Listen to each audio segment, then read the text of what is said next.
There are both real-world and story reasons for why Chief Miles O'Brien, Colm Meaney, and Dr. Julian Bashir, Alexander Siddig, play darts in Star Trek, Deep Space Nine.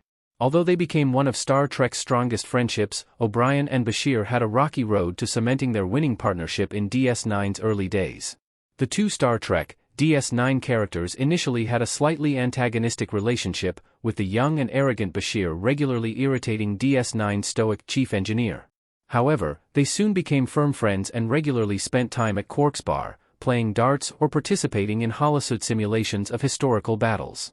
Bashir and O'Brien were competitive with each other during their darts games, but it was nothing compared to their fierce competition in Star Trek, Deep Space Nine Season 2, Episode 11, Rivals.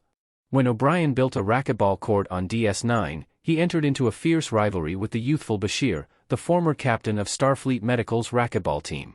It was a key moment in the development of O'Brien and Bashir's friendship, but in DS9 Season 3, the two men swapped the racquetball court for a dartboard, and with good reason.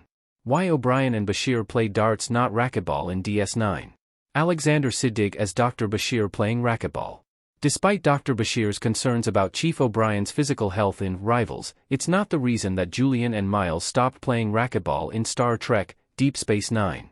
The real reason that Bashir and O'Brien abandoned racquetball after Rivals was a budgetary decision by DS9's producers. As Alexander Siddig noted in the Star Trek, Deep Space Nine companion. O'Brien and Bashir's first darts game in Star Trek, Deep Space Nine occurs in the first René Auberjonois-directed DS9 episode, Profit Motive. As with the racquetball court, the dartboard is introduced to Deep Space Nine by Chief O'Brien, who sets one up in an empty cargo bay. A single dartboard on an existing set is very clearly a far cheaper thing to achieve than O'Brien's futuristic racquetball court from Rivals. To explain this in the script, the reason given for O'Brien and Bashir making the switch to darts is that they've clocked up 106 racquetball games, and are exhausted. O'Brien's dartboard became an important Star Trek artifact. A dartboard floating in space above DS9. In Star Trek, Lower Decks Deep Space Nine episode, Hear All, Trust Nothing, Ensign Sam Rutherford, Eugene Cordero, was excited to see Chief O'Brien's dartboard.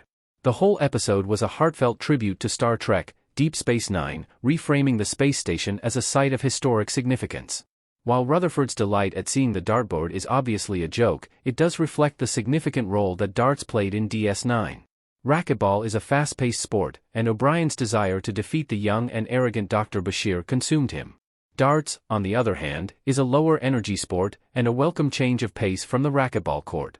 This change of pace reflects O'Brien and Bashir's changing relationship by the time of Star Trek, Deep Space Nine Season 3. They're no longer fierce competitors, desperate to score points against each other. Instead they're two best mates, enjoying a beer and a game of darts after a hard day of saving the galaxy from the Dominion. Perhaps the quality bonding time afforded to them by darts is the real reason that O'Brien and Bashir quit racquetball in Star Trek, Deep Space Nine.